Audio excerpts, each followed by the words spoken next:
નમસ્તે મિત્રો, ઉંમર સંબંધિત કેટલાક પ્રશ્નો છે એકદમ સરળ રીતે સમજ મેળવીએ. સૌથી પહેલા ક્વેશ્ચન એક આપેલો છે કે એ અને બી ની ઉંમરનો સરવાળો 42 વર્ષ આપેલો છે. 3 વર્ષ પહેલા એ ની ઉંમરે બી થી 5 ગણી હતી. એ અને બી ની હાલની જે ઉંમર છે એમની વચ્ચેનો તફાવત આપણે શોધવાનો છે. સૌથી પહેલા જો શું આપેલું છે, 3 વર્ષ પહેલા એ અને બી ની ઉંમર આપેલી છે. જો બે વ્યક્તિ છે, એક વ્યક્તિ છે એ, બીજી વ્યક્તિ છે બી. અહીંયા આપેલું છે કે 3 વર્ષ પહેલા 3 વર્ષ પહેલા શું હતું, એની ઉંમર એ બી થી 5 ગણી હતી. તો વિચારો, બી ની ઉંમર છે આપણે x વર્ષ ધારી લઈએ, એની ઉંમર કેટલી થવાની છે, આના કરતા 5 ગણી. હવે અહીંયા લખી દઈએ 5x. હવે હાલની ઉંમર શોધવાની છે આપણે. તો પહેલા હાલની ઉંમર 3 વર્ષ પહેલાથી હાલ ઉંમર જઈએ તો બધામાં 3 વર્ષ એડ થઈ જાય. તો 5x + 3 x + 3. જો અહીંયા સરવાળો કેટલો આપેલો છે કે એ અને બી ની ઉંમરનો સરવાળો 42 વર્ષ આપેલો છે. આ બંનેનો આપણે કરી દઈએ સરવાળો. તો 5x + 3 + x + 3 બરાબર 42. તો અહીંયા શું થશે, આપણે x ની કિંમત મળી જશે. 5x + x એટલે કે 6x થાય. 3 + 3 એટલે કે 6 બરાબર 42.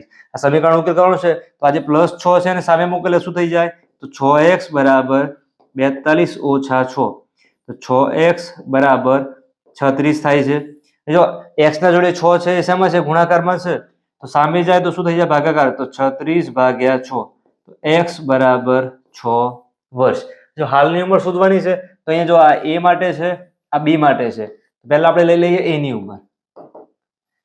એની ઉંમર જો આપણે શીખવાનું છે એટલા માટે શું કરીશું, આ બધું લખીને ગણીશું. જેમ જેમ આપણે શીખી જઈએ પછી એની શોર્ટકટ શીખીશું એટલે શું થશે, આ બધું લખવાનું છે એકદમ ઓછું થઈ જશે. એની ઉંમર શોધવાની છે.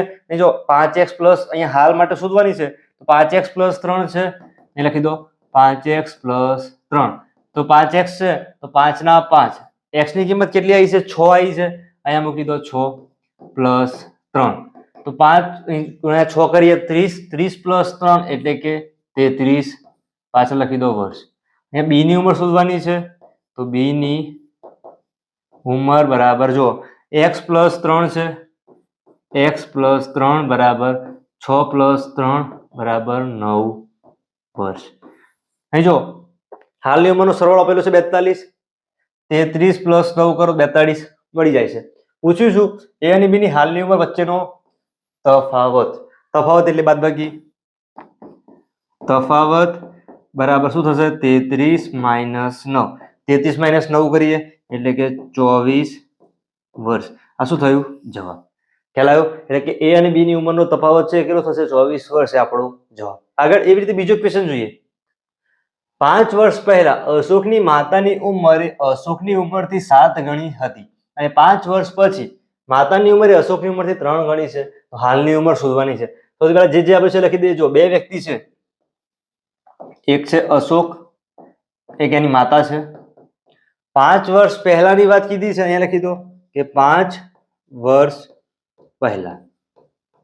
પછી અહીંયા વચ્ચે આવશે હાલ અને અહીંયા લખાશે 5 વર્ષ પછી.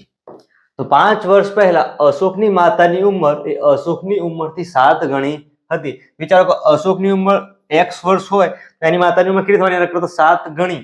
કેટલા લખા છે અહીંયા, 7x.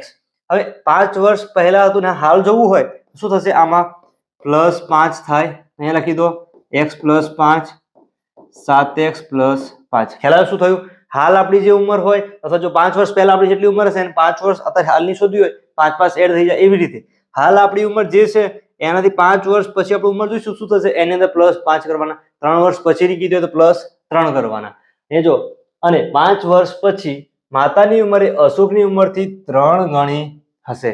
તો 5 વર્ષ પછી એટલે અહીંયા પહેલા તો ફરીથી x + 5 હતા એમાં ફરીથી 5 એડ કર્યા. 7x + 5 હતા ફરીથી 5 એડ કર્યા. જો પહેલા ઉંમર ધારી હતી x, માતાની ઉંમર 7 ગણી, 7x કરી દીધા હતા. અહીંયા 5 વર્ષ પહેલાથી હાલ ગયા છે તો +5 કર્યા છે. તો x + 5 અને 7x + 5. હાલમાંથી ફરીથી 5 વર્ષ પછીની જોવાની છે તો ફરીથી +5 કરીશું. x + 5 હતા એની અંદર ફરીથી +5 કર્યા છે. અહીંયા પણ ફરીથી +5 કર્યા છે. જો શું થઈ જાય, x + 10 કહેવાય અને 7x + 10 થયા છે. શું કીધું છે, માતાની ઉંમર એ અશોકની ઉંમરથી 3 ગણી હશે. જો આની આપણે સરખામણી કરીએ કે x + 10 બરાબર 7x પ્લસ 10 આ માતાની ઉંમર છે, અશોકની છે. તો જો 5 વર્ષ પછી માતાની ઉંમર એ અશોકની ઉંમરથી 3 ગણી હશે. કારણ બેલેન્સ કરવું હોય તો આજે અશોકની ઉંમરને 3 વડે ગુણાકાર કરી દેવાનું. એટલે શું થશે? જો અહીંયા બેલેન્સ થઈ ગયું છે. તો અહીંયા જો 3 ગણી બતાવેલી છે. 3 ગુણ્યા x એટલે કે 3x પ્લસ 3 ગુણ્યા 10 એટલે કે 30 બરાબર 7x પ્લસ 10. અહીંયા 3x ની સામે મોકલી દઈએ અને સંખ્યાને એક બાજુ ભેગી કરી દઈએ. 30 હતા, 10 છે, બીજી બાજુ જાય તો માઇનસ. અહીંયા 7x હતા, આજે 3x છે બરાબરની બીજી બાજુ જાય તો માઇનસ થશે, પ્લસ છે માઇનસ થાય, માઇનસ હોય પ્લસ થાય, ગુણાકારમાં હોય તો ભાગાકાર થાય, ભાગાકારમાં હોય તો ગુણાકાર થાય. અહીંયા 20 વધશે, અહીંયા 4x. તો 20 ના છેદમાં 4, જો અહીંયા ગુણાકારમાં છે, ભાગાકાર થઈ ગયો, એ છેદમાં લખી દીધા આપણે. અહીંયા x, x બરાબર 5 આ મળ્યું છે. શું કીધું કે અશોકની હાલની ઉંમર કેટલી? તો હાલની ઉંમર માટે બનાવેલું છે x plus 5, 7x plus 5. x plus 5 Ashok છે, તો અહીંયા જો x ની ઉંમર કેટલી છે? 5. તો હાલ ઉંમર કેટલી થવાની છે એની? તો 5 પ્લસ 5 બરાબર 10 વર્ષ. આપણે જવાબ કેટલો થવાનો છે એનો? 10 વર્ષ એ જવાબ થવાનો છે. આગળ બીજો દાખલો જોઈએ. 5 વર્ષ પહેલા મહેશ, નરેશ અને સુરેશની ઉંમરનો સરવાળો 45 વર્ષ હતો. 3 વ્યક્તિ છે. પહેલા તો મહેશ છે પ્લસ નરેશ પ્લસ સુરેશ. કેટલો છે સરવાળો એમનો? 45 વર્ષ છે. ક્યારે? 5 વર્ષ પહેલા. હવે તો 3 વર્ષ પછી તેમની ઉંમરનો સરવાળો કેટલો થાય? તો આ સરવાળો ક્યારે હતો? તો 5 વર્ષ પહેલા. જો આ દાખલો છે આપણે ડાયરેક્ટ પણ ગણી શકીએ છીએ અને આપણે પહેલા લખીને ગણીએ પછી ડાયરેક્ટ જોઈ લઈશું. 5 વર્ષ પહેલા હતો. અહીંયાથી જો ફરીથી આપણે હાલ શોધવો હોય તો શું કરવું પડશે? પ્લસ 5 થશે. એક વ્યક્તિ હોય તો 5 વર્ષ પછી શોધે તો 5 5 એડ થાય. અહીંયા 3 વ્યક્તિ છે, ત્રણેયનામાં શું થશે? 5 5 એડ થશે. તો જો દરેકની ઉંમરમાં શું થશે? Plus 5 plus 5 plus 5. 5 5 5 15 એડ થાય છે.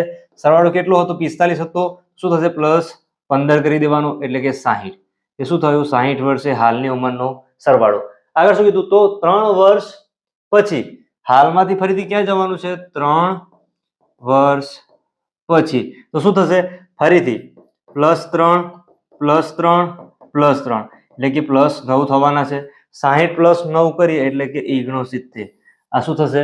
તો એમની ઉંમરનો સરવાળો કેટલો થવાનો છે? 69 વર્ષ થવાનો છે. ચાલ લખીને ગણ્યું છે. ડાયરેક્ટ ગણવું હોય તો જો એક વ્યક્તિની ઉંમરમાં કેટલો વધારો થાય છે? તો જો પહેલા 5 વર્ષ પહેલાની વાત હતી તો પહેલા પ્લસ 5 થાય છે, ફરીથી પ્લસ 3 થાય છે. 8 વર્ષ એકનામાં એડ થાય છે. વ્યક્તિ કેટલા છે? 3 વ્યક્તિ છે તો 8 ગુણ્યા કરી દેવાના 3 એટલે કે 24 વર્ષ. એ શું થયું? પહેલા એડ થશે અને પહેલા કેટલો આપેલો હતો? 45 હતો. 24 પ્લસ 45 કરી દેવાના એટલે કે 9 અને અહીંયા 6 69. જો ડાયરેક્ટ પતી ગયું છે.